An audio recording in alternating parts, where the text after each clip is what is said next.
Latest updates ఎప్పటికప్పుడు పొందడానికి Big TV WhatsApp channel follow అవ్వండి. లింక్ డిస్క్రిప్షన్ లో ఉంది. పోలీసు వాళ్ళు అదేదో నోట్లో పెట్టి చెక్ చేస్తారే, బ్రీత్ అనలైజర్. దేనికి? మందు తాగారో లేదా ఎంత రికార్డ్ అన్నది చెక్ చేస్తారు. వాడిని అడిగారు, నేను తాగలేదన్నాడు. అయితే నోరు తెరన్నారు, నోరు తెరవట్లే అంటే ఏంటి దాని అర్థం? తాగాడు. నువ్వు అన్ని మతాలు సమానం అన్నాను నిరూపించాలిగా. మరి చిచ్చి పడతా అంటే ఎలాగా? అది నేనంటుంది కాదురా వాళ్ళని. అయితే ఓకే. ఆన్సర్ లేని వాళ్ళు, క్యాన్సర్ పేషెంట్లు వాళ్ళు, అదే ఏదో స్పాన్సర్ చేస్తున్నారు కాబట్టి అలా వాగుతున్నారు వాళ్ళు కదా. ఇప్పుడు మీరు ఓసారి సెల్లో కొట్టండి, ఈ గొర్రెలకి లీడర్స్ వస్తారు. గొర్రెల లీడర్స్ అంటే ఎవరు? పాస్టర్స్, బాస్టర్స్, భూమి మీద పారాసైట్స్, ఏమాత్రం ఉపకారం. ఇలాంటి దరిద్రులకి జీతాలు ఇస్తాయి గవర్నమెంట్లు. ఇప్పుడు పూజారి ఉన్నాడండి, ఆశీర్వచనం ఏం చేస్తాడు? శతమానం భవతి శతాయుష్ పురుషేంద్రియం ఆయుష్యేవేంద్రియే తిష్టతి. ఏంటి 100 ఏళ్ళు ఉండాలి, ఆరోగ్యంగా ఉండాలి, ఇది కదా దీవించడం, అవునా? మరి పాస్టర్ దీవించాలంటే ఏం దీవిస్తాడు? సర్వేజన సుగుణ భవంతులు అంటే నేను దీవిస్తారా? మా వాడి నామమున అంటాడు, అవునా? మీకు తెలుసుగా ఇలా కామెడీ పీసులు ఇవన్నీ. ఎంత కామెడీ పీసులు అంటే, మొన్న ఈ మధ్య ఒక వీడియో, నాకు కనబడుతుంది, నా కిడ్నీ కనబడుతుంది అంటాడు. కిడ్నీ కనపడడం ఏంటి? కిడ్నీలో రాళ్ళు, సారీ, కిడ్నీలో రాళ్ళు కనపడుతున్నాయి. ఇంకా ఇంకా ఏంటంటే అదిగో కిడ్నీ వేడెక్కుతుంది అంటాడు. కాదమ్మా, నేను అంతకుముందు గవర్నమెంట్లో చెప్పాను, గొర్రెల గవర్నమెంట్ కదా, వాళ్ళకి చెప్పాను. ఏం చెప్పానంటే, మీరు ఎంబీబీఎస్ చదవకూడదు ఎవడ ఆంధ్రప్రదేశ్లో. హాస్పిటల్స్ కూడా అవసరం లేదు.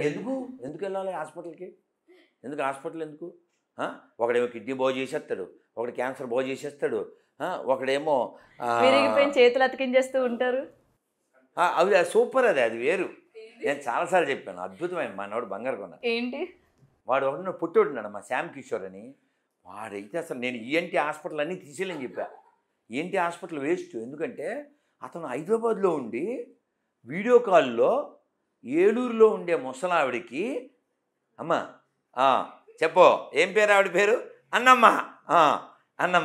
అన్నమ్మ గారికి ఏంటి సమస్య? 40 ఏళ్ళుగా వినపట్టలేదు, చెవుల సమస్య. ఆ వెనకాల బ్లాక్ చున్నీ అమ్మాయి, రా అన్నమ్మ గారి చెవుల మీద చేతులే అన్న. చెవులు వేసిన తర్వాత ఆడేదో ఆ షరబా అని షర్బత్ ఏదో తిప్పిన తర్వాత ఇప్పుడు చేతులు తీసేయి, in the name of peace అన్నాడు. వినపడుతుంది ఆయా అంటాడు. అదండి. కానీ నాకు తెలియగలుగుతున్నాను, వీడు వీడియో కాల్లో ప్రే చేస్తే 40 ఏళ్ళ నుంచి వినపడిన ఆవిడికి వినపడిపోతే ఈ ఈఎన్టీ వాళ్ళందరూ ఇంకెర్రగడ్డకి వెళ్ళాల్సిందేగా. దేనికంటున్నా ఈ చదువులు? ఇంకో జోక్ చెప్పనా, హైయెస్ట్ జోక్ చెప్పనా? కిడ్నీలు బాగు చేస్తారా? కిడ్నీలో రాళ్ళు వచ్చేస్తుంటే ఇది వీళ్ళందరికంటే హైలైట్ ఆడు ప్రవీణ్ గడ నడవనప్పుడు ఎవడు, నేను నీకు పరిగెడదామని ఉందా అంటాడు. నడుద్దామని ఉందా అండో ప్రతి ఓడిని పరిగెట్టించేవే. ఈడెవడు అంత పొడుగున్నాడు. ఏమైంది మీకు? మా తూర్పుగోదావరి జిల్లా. ఏమైంది? నేను 2 అంతస్తుల నుంచి పడిపోయాను. ఒక అంతస్తు కూడా కాదు, 2 అంతస్తులు పడిపోతే ఏమైంది? ఎముకలు పట్మని ఇరిగిపోయినాయి. ఎలా ఇరిగిపోయినాయి? పట్మని ఇరిగిపోతే రాత్రి ఇక్కడికి వచ్చాను, ప్రేయర్ చేశారు, పొద్దున్నకి అతుక్కుపోయినాయి. వెంటనే వెనకాల మేము వస్తుంది, అరేహా అది వస్తుంది.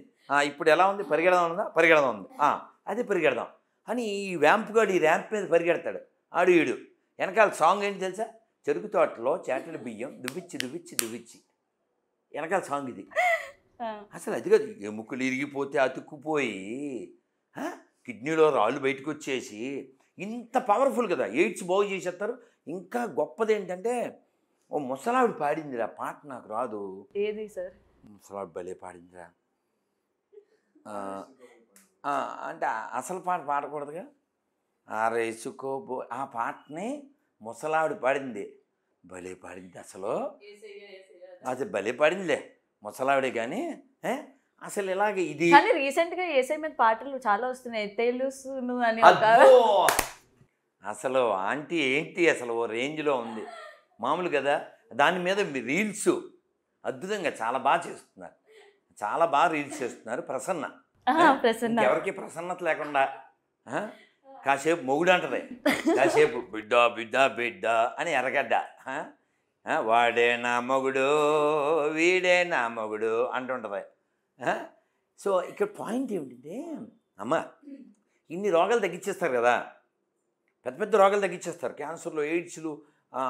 కొన్ని ఇళ్లలో అయితే దోమలు రాకుండా ప్రే చేసి దోమలు రాకుండా, బొద్దింకలు రాకుండా, ఎలకలు రాకుండా. ఆయన దేవుడా లేకపోతే ఏంటండి? పారిశుద్ధ కార్మికుడు. పరిశుద్ధ గ్రంథం పారిశుద్ధ కార్మికం, ఇదే టైటిల్ మన వీడియోకే.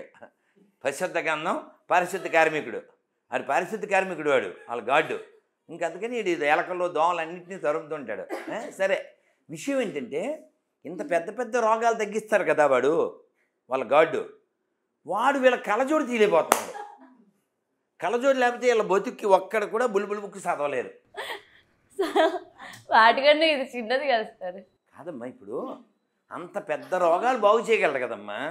నువ్వు బుల్లెట్ నడపగలవు, స్కూటీ ఇస్తేనే గుద్దేసావు అని, నీకు బుల్లెట్ రాదని మాకు అర్థమైపోయిందిగా. సో కాబట్టి ఇదంతా ఓన్లీ హంబక్కు. ఏ మనిషి అయినా దేవుణ్ణి నమ్మినా నమ్మకపోయినా, ఏ మతం వాడైనా పుడితే చస్తాడు. ఒప్పుకుంటారా ఒప్పుకోరా? ప్రతివాడికి రోగం వస్తుంది, ఒప్పుకుంటారా ఒప్పుకోరా? ఒప్పుకుంటాం. ప్రతివాడు ముసలుడు అయిపోతాడు, ఒప్పుకుంటారా ఒప్పుకోరా? రంగేయచ్చు, అంగు చేయొచ్చు, కానీ చివరికి బొంగుల మీద పడుకోబెట్టి తీసిపోతారు కదా.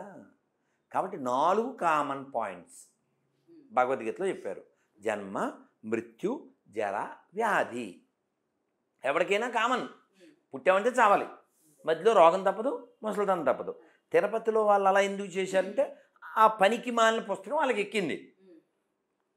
నేను కింద కామెంట్లో పెట్టాను, తిరుపతిలో పౌరుషం ఉన్న హిందువులారా, ఆ శాంతాక్లాజ్ అనే దరిద్రం బైబిల్లో లేదు, క్రిస్మస్ గురించి బైబిల్లో లేదు, డిసెంబర్ 25 గురించి బైబిల్లో లేదు, ఆడు పుట్టినట్టు ఎవిడెన్స్ లేదు. ఎవిడెన్స్ లేని, ఎథిక్స్ లేని, ఎపిక్స్ లేని దరిద్రం మనకెందుకు? నిరసన తెలపాలి అనుకుంటే, నేను ఇప్పుడు తిరుపతిలో లేను కదా, మరి హైదరాబాద్లో ఉన్నా కాబట్టి ఆ శాంతాక్లాజ్ అనే దరిద్రాన్ని, ఆ జోకర్ గాడి డ్రెస్ని అన్నమయ్య ముందు తగలెట్టండి అని చెప్పాను. కానీ అంత పిరికి వదవాలి కదా, జరగదు.